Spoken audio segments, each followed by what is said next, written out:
Good afternoon, everybody, and welcome to this weekly, currently, webinar, soon to be monthly webinar, introducing you to both Project Recce as a charity and the concept of employing veterans in your company. So I'm going to talk to you a little bit today about who the charity is, what we do, and how you can support us and why you should support us. My name's John Davis. I'm the Chief Operational Officer for Project Recce. And my background is the Army. I served in the Army for 12 years before leaving and going into education. I also still serve in the Army Reserves as a learning development officer. So that's what keeps me in touch with the military world and how I came into contact with Project Recce and ended up being the Chief Operational Officer. So I'm going to share a presentation with you, and that will explain everything about the charity and how you can work with veterans and employ them in your company. Okay, so the title of this webinar is Veterans Lead the Way. That's because we as a charity believe that. We believe that veterans do lead the way when it comes to potential recruits for your company, for the industry as a whole. And by the industry, we mean the construction industry, which is where Project Recce focuses.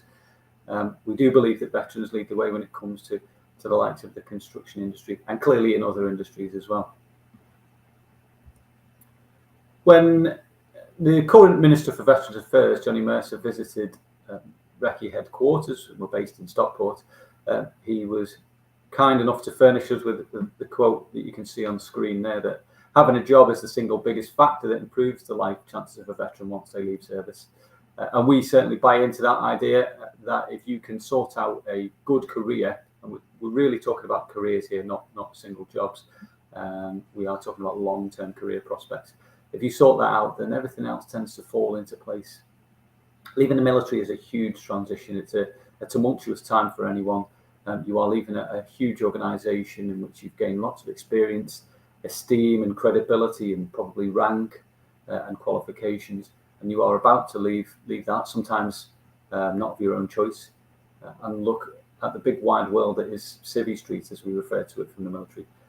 It can be a very tumultuous time. It can have an impact on various elements of your life: housing, mental health, employment, family, all those things. So and we think that if you can sort out the employment side of it, then often all of the other issues that can arise don't arise, because you've got stable employment that in which you feel valued, in which you get structured training and career development. So you start to build up that esteem again that you had in the military.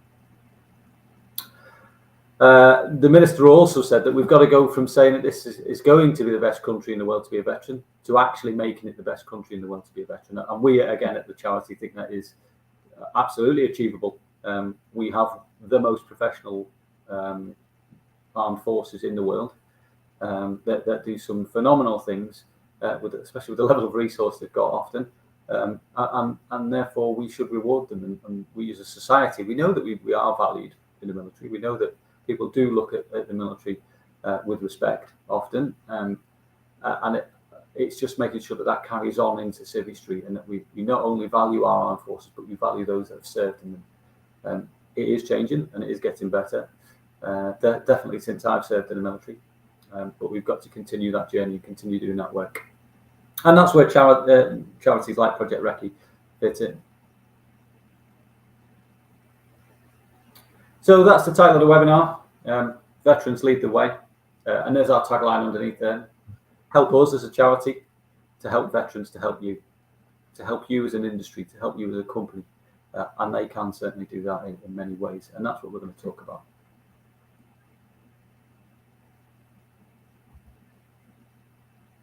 So I'll give you an idea of who the charity are, what we do, how we do what we do, why we do what we do, and why you should maybe support that, and how you can help with that.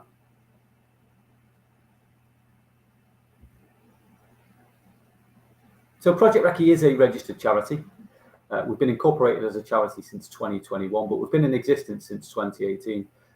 We're based in Romiley, just up near Stockport, outside of Manchester, but we're very much a national charity with national reach.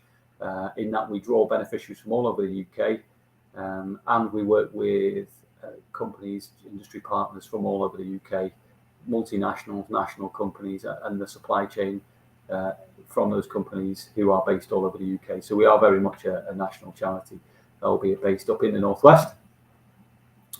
We came about through the realisation that military service leavers and veterans were ideal fits for the construction industry. Some of the transferable skills that they have is absolutely in demand in that industry, and there is a huge demand for labour in that industry. So we came across the idea that they were both a good fit for each other, that military veterans and service leaders were looking for onward careers, and likewise the construction industry were looking for good people to fill roles, which there's a huge compelling need at the moment for that. So it's a perfect fit from our point of view.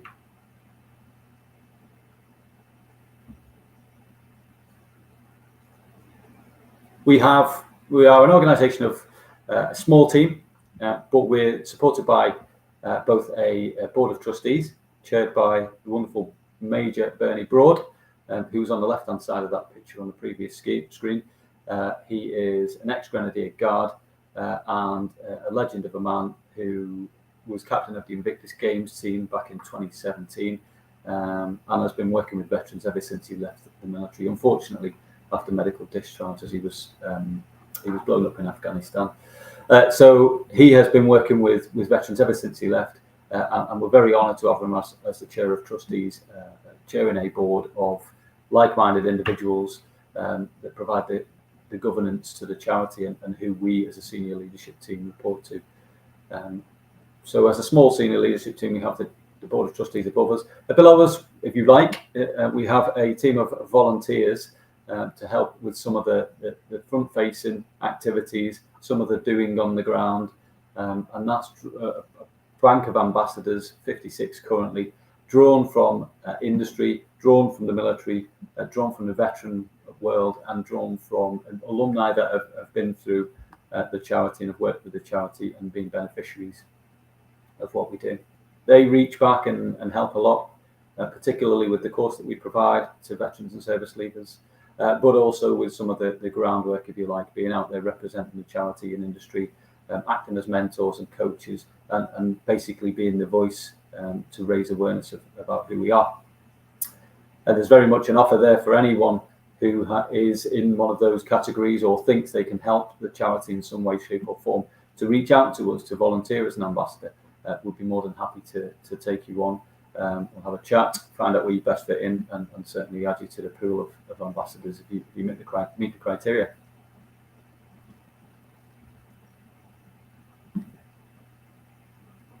So what we do as a charity, we challenge employers to think differently about the military talent pool, and we create career opportunities for veterans and service leaders.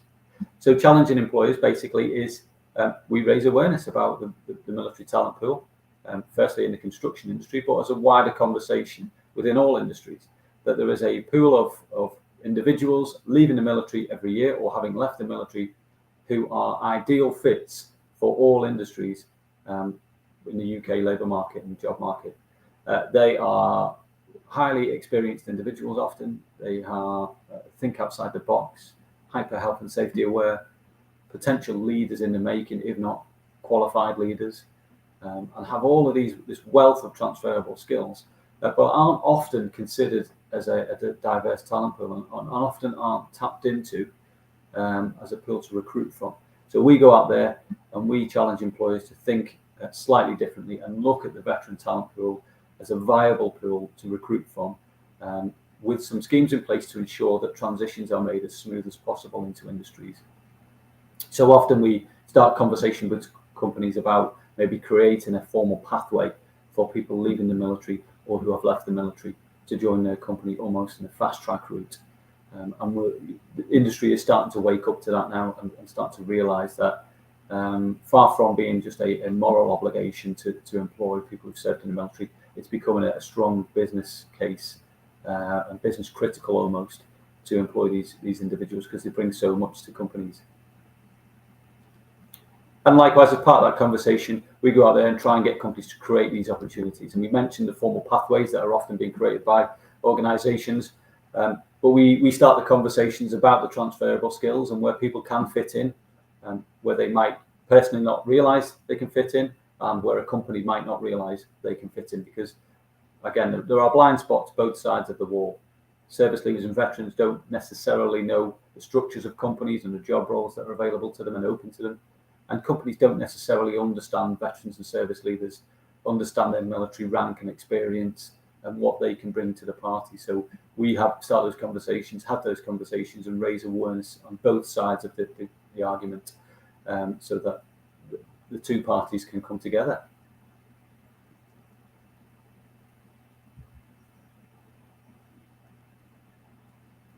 How we do what we do then. So our main effort is a Pathways into Construction course that we run every 6 weeks. Back in prior to COVID, back in 2020, this was a face-to-face program. We were lucky enough to deliver it at major projects. We would be given a classroom on the site, usually as a knowledge classroom that usually springs up on large projects. We would invite the cohort in daily for 2 weeks, and we would teach them the Pathways into Construction course. Unfortunately, COVID happened, and we had to leave face-to-face training. We moved on to Microsoft Teams, and we've stayed there ever since, because overnight we became a national charity. From being a Northwest-centric charity focusing on Manchester and Liverpool, overnight our reach widened to a national reach.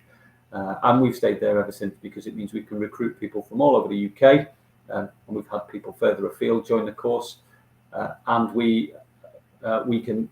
It means that it's less tumultuous. People can join us from wherever they are. They can join us from home, and it has less impact on their careers maybe and their jobs if they're currently working, and obviously attracts less costs and makes it more inclusive for the beneficiaries. It also helps a lot with industry if people can spare contributors to the course.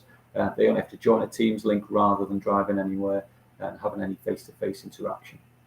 We do encourage face-to-face interaction both sides of the course, so we'll often meet with beneficiaries before they attend the course, and we will meet afterwards, particularly when it comes to things like site visits and employment fairs and that kind of thing. So we do get to meet a lot of our beneficiaries face-to-face as well, but certainly the course remains online. Based over 2 weeks, week 1 being module 1, which is Civvy Street Resilience, where we focus on the individual and why they are attractive to industry. Often people leaving the military or who have left the military don't necessarily realise some of the skills, the experience, some of the knowledge that they've been given through military service, and they take it for granted often, and maybe think that that's not that uncommon, when actually we like to showcase it and say it is quite uncommon. There aren't people who are often taught things like values and standards as part of their career, and it's very much a big part of a military career, values and standards. So we revisit things like that. We talk about motivations and maybe prioritising things, particularly in transition if you're leaving the military. We talk about leadership and emotional intelligence, give them some problem solving and decision making tools. We will focus on mental health for a day in the first week, raising awareness and the ability to spot signs and symptoms of poor mental health, both in themselves and in people around them, looking forward to their onward careers. We'll talk about fitness and nutrition and why to carry that forward and maintain it. Obviously, the military is renowned for its fitness regimes and nutrition. That has a huge impact and a positive impact on people that serve. And we like to encourage that on into post-military service. And week 1 is permeated by veteran success stories, where we'll invite veterans on to the call who will talk about their own experiences. And these people are usually 1 or 2 years ahead of the cohort. And they will just explain what they did well and what they didn't do so well, and maybe offer some advice and guidance, just to give the cohort some confidence and let them know that it is achievable and that people can come through the other side nice and smoothly and secure that onward employment. Having looked at the individual, week 2 then looks outwards to industry and employment. So we have a Meet the Industry Day. We will invite back-to-back presentations from employers from the construction industry currently. We're looking to widen that in the future, but from the construction industry, and a diverse range of companies that offer different solutions within the industry. So we'll have logistics companies, we'll have civil engineering companies, infrastructure, highways, project management companies. So we'll have a diverse range of companies all talking about who they are, what they do, and how they fit in, and why they want to work with veterans. Day 2 of week 2 will be employability skills. We'll invite subject matter experts in to teach about CVs, and particularly in the translation of skills from military to civilian, how to communicate what you've done in the military to a civilian hiring manager. We will have someone talk about LinkedIn and how to utilize that, maybe when to put hashtags in, what time to post, what to post about, the use of pictures and videos. So we really give them the toolkit to allow them to use platforms like LinkedIn. And I've got to mention our platform as well, which is the ERV, the Employment Rendezvous, that we launched recently. So I've got to mention that one as well, but I'll talk about that soon. And there's a code in the top corner if you'd like to join that. We will and then conduct mock interviews where employers that we've engaged with will send in often HR representatives to have one-to-one conversations. We call them mock interviews, but they're quite relaxed. They are one-to-one chats really, and they take the speed dating format. So employers and beneficiaries will come together for 10 to 15 minutes, have a conversation, and then we will move around and continue to do that until everyone has spoken to multiple individuals. And it really, again, gives that confidence to the beneficiaries. It allows them to maybe speak to a civilian hiring manager for the first time in their life. Some people have served in the military, have never been in a civilian interview, only ever joined the military straight from school. So it gives them that opportunity, gives them that confidence. And likewise, the employers get to see and showcase, get to see the military veterans and service leavers showcasing their skills, and have maybe convince them of some of their transferable skills and their suitability for roles in the future. We will have live on-site sessions, so we'll invite usually veterans onto the call who are in some of the roles that military and veterans and service leavers tend to gravitate towards. So we'll invite often a project manager on, a site manager or build manager or assistant of either of those, maybe a plant operator, a health and safety advisor or manager, as these are roles that veterans tend to gravitate towards. It's not exclusive to that, but we tend to have larger numbers going towards those roles. And these individuals talk about their day-to-day activities, because often that is another blind spot. People leaving the military or who have left the military don't necessarily understand what these job roles are and what they entail. So if we can shine a light on it and say, this is what I do in my job when I walk in, turn my laptop on, this is what I tend to spend my day doing, or go on site and open up the tasks for the day, and this is what it looks like. And it just shines a light on what the actual job roles are. Again, raising that awareness and encouraging people to gravitate towards certain jobs, maybe, or indeed away from them if it is deemed not to be suitable. We will also we'll study health and safety in a construction environment for a day and provide them with a CSCS card to remove that barrier, to allow them to get on site once they've completed the course, maybe for a site visit or even to interview for a job. And then it means that they're straight on site. They don't have to worry about that formality. We'll end the week delivering a whole life development session where we will talk about continuing whole life development, professional and personal development, and how to maintain that and carry that forward. And we will educate them about some of the schemes that may be available to them, funding streams as veterans, funding streams as service leavers, and indeed some of the schemes that are available just as anyone can access them as a member of the public. So we'll open up those opportunities for them also, and give them some guidance on how to apply and utilise some of these grants and schemes available to them. And that is us after 2 weeks. We complete the Pathways into Construction programme and then look for an onward journey. We will interview them at the culmination of it, and they will often direct us towards what their next step should look like. And then we'll try and facilitate that. And often that's quite an easy task for me. It's just sending an email or making a phone call to arrange maybe a site visit or someone shadowing someone for the day. Sometimes it's an interview. In fact, in a lot of cases, it's an interview, and that's the gold standard of outcome we want.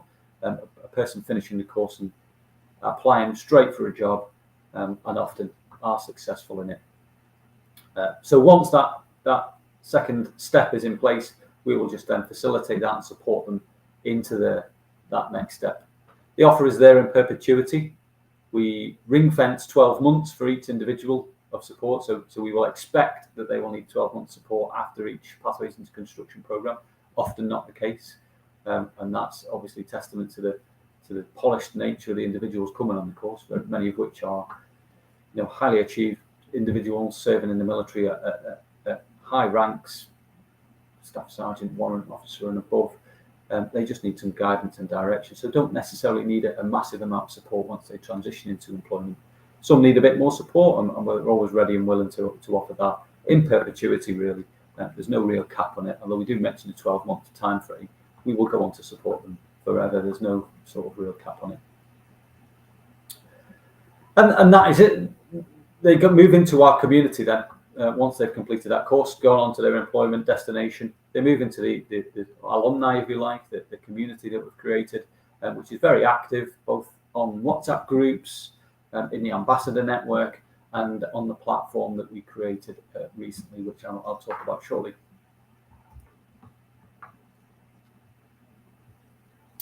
So in 2022, we were awarded membership of a scheme called the Tech for Social Good, delivered by JP Morgan Chase & Co. JP Morgan Chase & Co. will pick a not-for-profit organisation and provide them with a team of developers at no cost, and the developers will help that not-for-profit design and deliver a technical or digital solution to help them with the aims of the organisation. So for us, we were very lucky to be given this team of developers, and we asked them to create an online community for service leavers and veterans and the wider military talent pool to come together in a professional capacity and interact with one another. And it's very similar to the platform you join us on today if you're joining us from LinkedIn. So it's essentially a LinkedIn ring-fenced for the military pool. You have to have served in the military, or the regular forces, or the reserve forces, or the cadet forces, or be a spouse of someone who served in each one of those, or one of those categories. So to that end, you must import a regimental number to get into the platform and be accepted and granted access. On the platform are all of the features that you will see on any sort of social media professional network. You can share your own profile, create it and as comprehensive as you can possibly make it. So all of your professional details, all of your experiences and qualifications and background, your jobs that you've had recently, your schools and universities that you've attended, any qualifications that you've got, your geographic location, all of these attributes are well completed profile gives you the best chance. And then you can interact with the community through the news feed, the live feed, where you can update people with your current news, if you like, and interact with it by liking, comment, and sharing on posts, as you will with any social media platform. You can access any news from the charity. You can join or create groups, community groups within it. So if you've got a particular group that you'd like to be part of, whether or not it's a branch of the military, a role-specific group for civilian job roles, or a health and safety group, for instance, or a company group, you can join those and create them and admin them yourselves. We have events listed on there, and each of our Pathways into Construction course and webinars are listed on the ERB community as well. And probably more important certainly for beneficiaries and the industry, is there are opportunities listed on there. So live opportunities and jobs pitched to a captured market, if you like, to veterans and service leavers, for those companies that want to focus on that recruitment, want to recruit people who've served in the military. They can get this captive audience and promote their opportunities directly to them. Have that page of industry partners and partnerships that we've created, so that in the platform also there are the good companies that are vetted. They are all signatories to the Armed Forces Covenant, all understand what it means to recruit a service leaver, veteran, or the military community, all know how to support them or have some advice and guidance from us on how to support them. So they're all good companies that can offer what veterans and service leavers need from a second career post-service. There are also some other service providers on there, so we have partner charities on there operating that can provide some of the services that we as a charity don't offer. So things like mental health support, homelessness advice, advice on substance misuse, all of those things that can pop up in any workforce, they can find access to those sorts of services through ERV. If you are a service leaver or veteran, please do click on, follow the QR code that's on screen there on the top left of the screen, or just go straight to erv.projectrecce.org and register for free there. As long as you're a veteran or service leaver or part of the wider military world, we will grant you access to the platform. If you're a company and you're interested in becoming part of this platform, please reach out to us, reach out to me directly. I'm on jd@projectrecce.org. Do give us a shout and we can start that conversation about how to get your company onto the platform and how to market your opportunities to those individuals.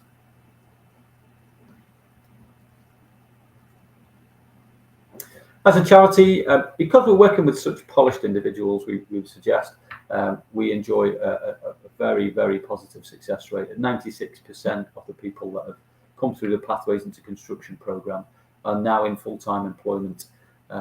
Because often it's a very easy task for us. We recruit beneficiaries to the course, allow them to reflect on their military service, provide them with some tools to help them with transition, and then get them to look outwardly to the industry. They then select an appropriate role for them and possibly a company for them, and go and do the rest. They go and do the legwork. They are really the success of the charity, and it's because they are so attractive to industry that we enjoy that success. So we can all share together as an industry and as a charity. We can all share in that success and say that industry can provide those structured training and structured jobs, so can sing from the rooftops about the 96% success rate. Is certainly not the charity on its own that has enjoyed that and created that.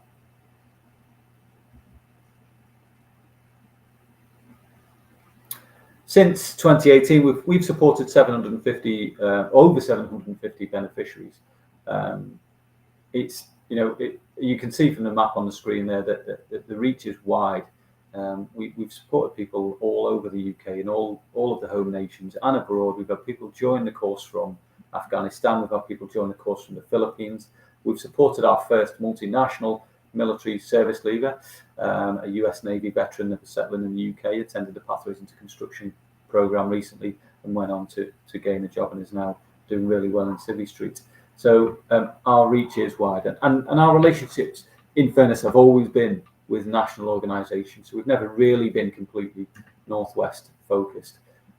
We're very lucky to be a strategic partner of Balfour Beatty, for instance, and another couple of the large companies within the construction industry, and some of the supply chain partners, and they are from all over the UK as well. So it is true to say that we do have a national reach and enjoy those relationships all over the UK.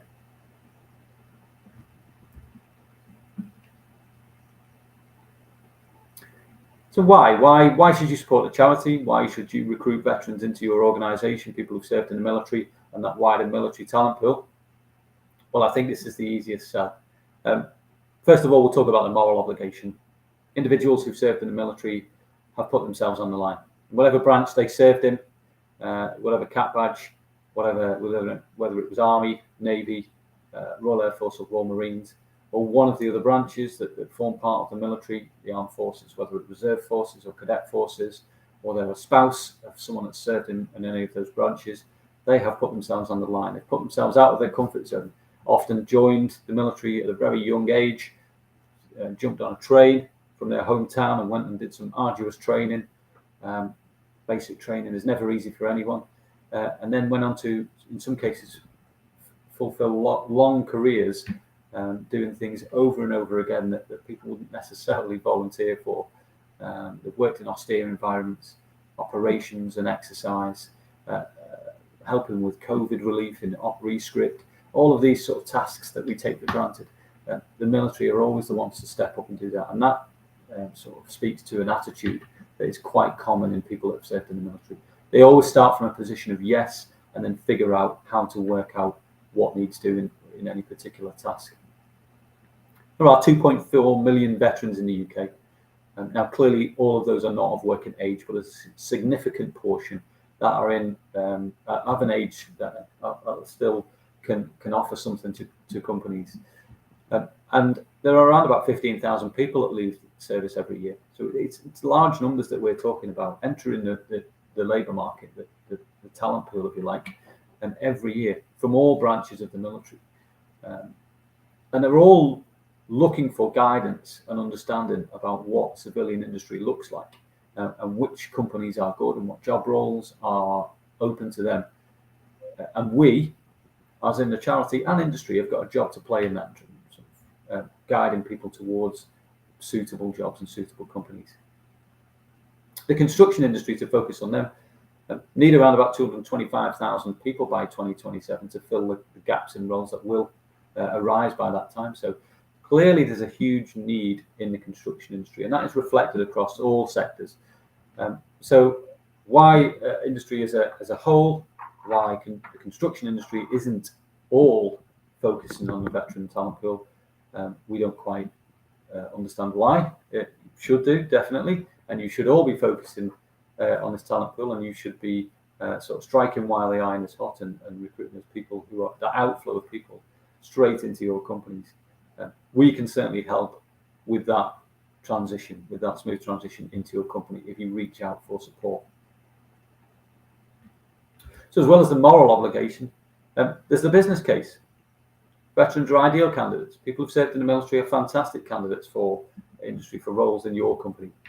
Feedback that we get is often, when we ask the question, what do you want, what do you need, it's often the simple fundamentals, some of which you can see on the right-hand side of that slide there. It's for people to turn up on time. It's for people to want to do the job. People want to contribute and to be driven and motivated. And veterans and service leaders have that in abundance. They're all quick to learn. They all, individuals often move around within their military career. They will often move every 2 or 3 years into a completely different job role. So from my experience, I was a qualified mechanic, but I moved into different job roles. And if I'd stayed in the military, I would have moved between things like training and education, as well as staff jobs at desks, and actually working in a trade role. So in my case, it was automotive mechanic. I would potentially move from that to being an instructor, maybe in a training establishment and teaching recruits. Then on to staff jobs in engineering, maybe. And that's pretty common for people serving in the military. So they have to be quick to learn. They don't often stay in job roles any longer than 2 to 3 years. So it's really about getting in, learning the job, doing well at it, and then moving on. All are given leadership and management experience right from the day you join the military. You are often imbibed with these things without even knowing about it. So right from day one, when you're asked to complete tasks and act in leadership roles, to get small teams together and complete tasks, often the individuals don't know it's happening to them, but the ethos is always there and the drive is always there to create leaders. Later on in your career in the military, you are given formal training in leadership and management, and indeed that's part of my reservist role now, to deliver that leadership and management training. And that attracts civilian qualifications. So depending on the experience and rank of individuals leaving the military, they will often leave with anything from a level 3 in leadership and management, awarded by the Institute of Leadership and Management or the Chartered Management Institute, right up to level 6 or 7 in some cases in leadership and management. Lots of coaching and mentoring qualifications as well with those individuals that are leaving later on in their career. They are all, again, to an individual, all super health and safety aware and have to be actively health and safety aware in the military, regardless of your role, the branch that you serve in, cap badge you serve in, or the trade. You have to work in dangerous environments. Every single person that serves in the military can legally bear arms and has the right to use lethal force in certain cases. So they are all can be armed and use lethal force on occasion. So have to, again, be health and safety aware when it comes to that. But also a lot of the day jobs, moving around, some of the kit and equipment that we use, especially when we're talking about weapons, serving on exercise or operations. There's lots of dangerous activity that go on, often lethal activity. So individuals have to be constantly aware of that, and consequently develop a positive attitude towards health and safety. Very adaptable and resilient. As I said before, they move around quite a lot, but also will work in lots of environments that are particularly austere or dangerous, and just tend to get on with it, tend to make the best of the situation and the resources that they're given in order to achieve the task. So adapt often and have a very resilient, particularly to things like living in austere environments and working in austere environments. Have to be effective communicators from day one. Have to be able to communicate complex information from one place to another. Often the result of miscommunication can be quite dangerous and in some cases lethal, particularly when we're talking about rounds landing around you, bombs dropping and that kind of thing. So have to be effective communicators, both verbally, written, and over communications means like radios, satellite phones, that kind of thing. And they're all given a set of values when they join the military. So there are written values and standards. They differ slightly between the branches, but all pretty much of the same sort of theme: commitment, discipline, self-discipline, commitment, respect for others, integrity, those kinds of things. They're quite familiar across the branches. And you are held to those standards throughout your military career. You are expected to live up to, expected to outwardly display them. And if you fall foul of them in some cases, and particularly with fall foul of military law, there are some pretty severe consequences. So that the values and standards are always there in individuals who served in the military, and they like to carry them forward. If you sort of picture that stereotypical ex-forces person, that is often them displaying those military values and standards. And we can see on the picture there, Charlie Baker is one of our ambassadors. He was Royal Engineers and left the service a couple of years ago. Was very lucky to secure a role with Wilmot Dixon, who are a really good employer and like to work with ex-service people. And he was given the role of assistant build manager with him. And he's being developed now within the company and will soon become a build manager and probably has a bright future within Wilmot Dixon ahead of him.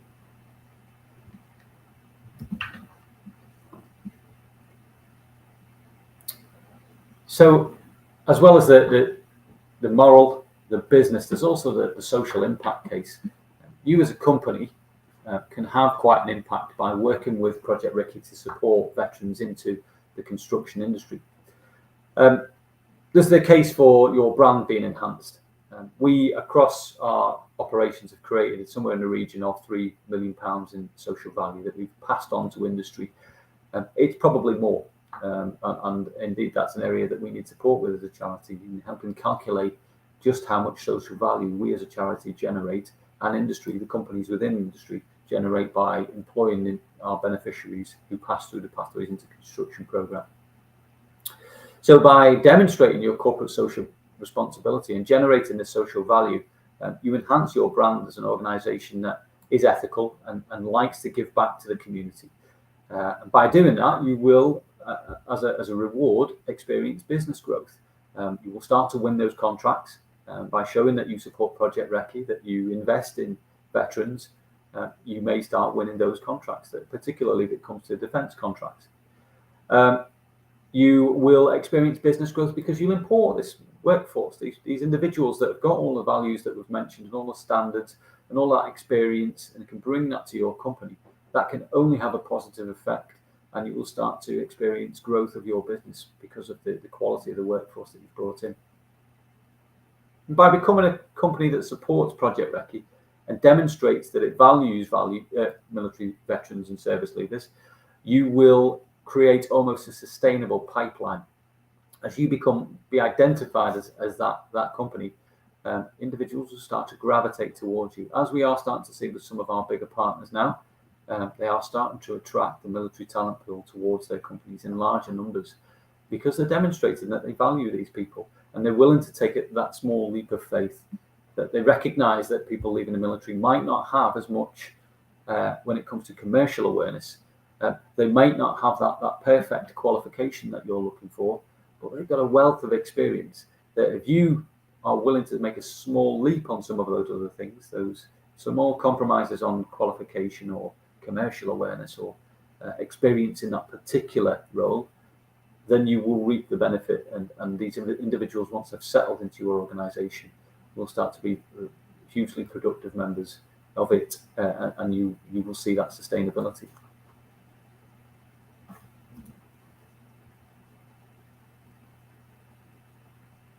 And why would you do that? Why would you engage with recruitment agencies when you can support a charity instead? Why not come and work with us and start to help with that navigation exercise and trying to help people find those good companies? Instead of you handing over a fee to a recruitment agency, work with us, work with the charity, speak on some of our courses, sign the Armed Forces Covenant, do all of those positive steps towards demonstrating that you are a good company. And you will start to see financially be better off, because you won't be paying those large fees to recruitment agencies, the 15 to 30% of the candidate's salary that you may be liable for if you recruit someone. And we will provide retention benefits. You start to hold on to these people because we can provide that employment support. They can always reach back to the charity, whatever issues they become faced with, which can help with their well-being and ensure that they're happy in their role and carry on and remain where they are, rather than you seeing an outflow of people. Instead of giving those recruitment companies that money, instead of supporting them financially, why not support us financially? Why not come and sign a 24-month agreement with us to say that you will name us as a chosen charity of your organisation or a strategic partnership? We like to get these things down on paper. We like to get an agreement with industry to show the confidence from industry, and for industry to demonstrate that they are investing in both the charity and veterans by extension veterans. Come and agree with us how you're going to work with us. That can be whatever you want it to look like. Often we use a template, a memorandum of understanding, to say that we will do certain things and a company will do certain things. Those certain things may be an agreed annual sponsorship, maybe. It might be that you name us as a beneficiary in fundraising events, and it might be one or two other things that you can do to help support us as a charity.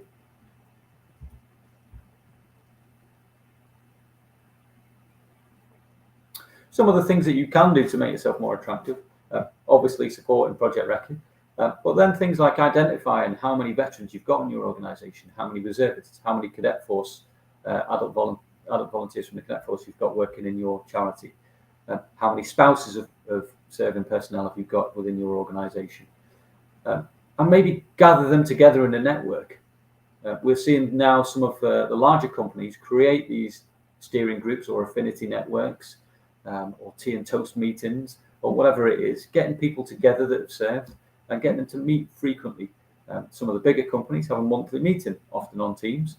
They'll come together and talk a little bit about how their company can benefit from recruiting veterans and things that they can do to make veterans feel more at home within their organisation and to support people that have served. So identify those people and maybe create a group within your organisation. Maybe create a specific veteran pipeline.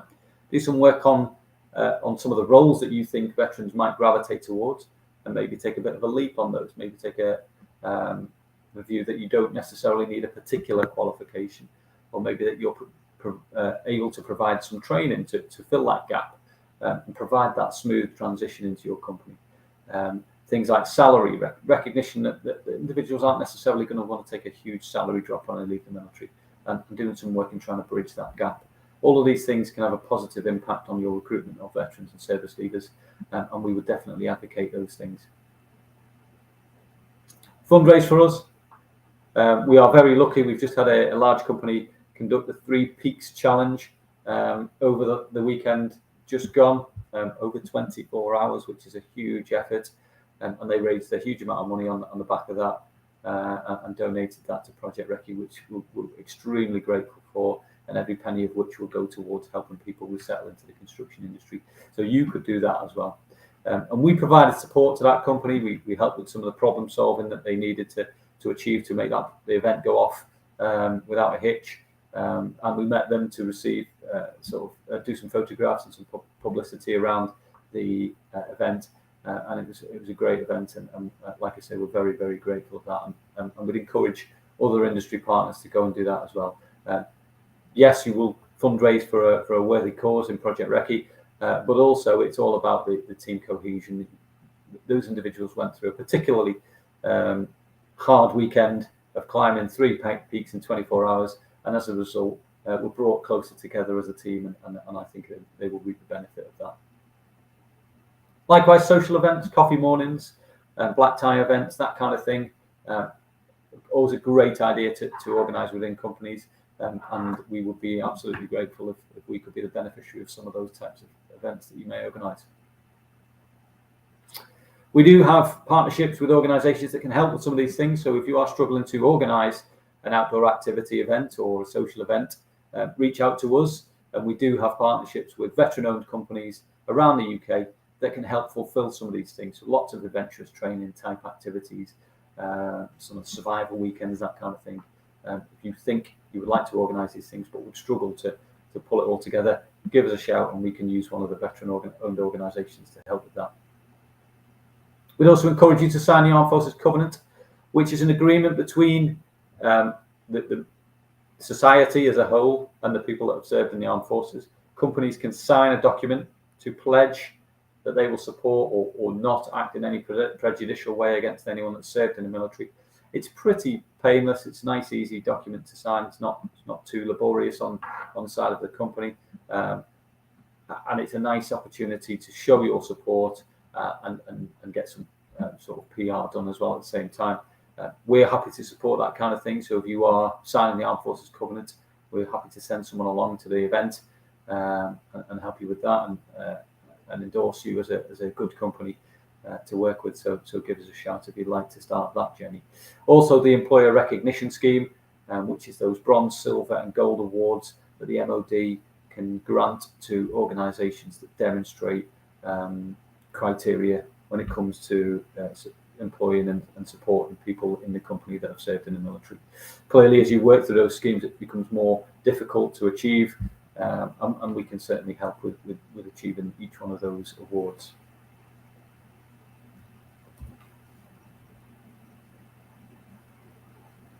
And that brings us to the end of our webinar. I'd like to thank everyone for attending, and I'll put you in the direction of where we are, which is in Romiley in Stockport, and you can just see our purpose-built headquarters there on the side of Wernethlow Hill. We're very lucky and privileged to be in that location. It looks out over Manchester city centre, and that we do have a training room there, a conference room that people can use. So do reach out if you think you would like to use that room for one of your events, maybe for a board meeting or a training session or your military steering group meeting. By all means, give us a shout and we can provide that room for you. If you want to pop in and visit us, we are there on the side of Wernethlow Hill. Do come and see us. And if you want to reach out, you can reach out either over social media. We are on LinkedIn, Facebook and Twitter. Or you can reach out to me directly on jd@projectrecce.org. Visit our website at www.projectrecce.org. And do join our ERV if you are a veteran or service leader or part of the military community. Visit www.erv.projectrecce.org. Create and register your profile for free. Your company, reach out to us at any one of those means, and we can have a conversation about how you can work with the charity. Okay, so thank you all for joining us.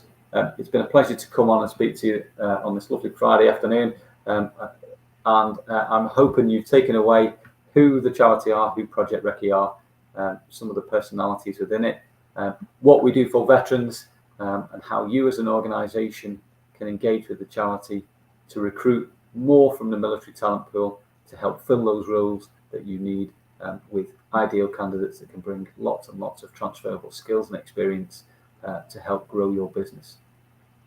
Okay, until next time, thanks a lot.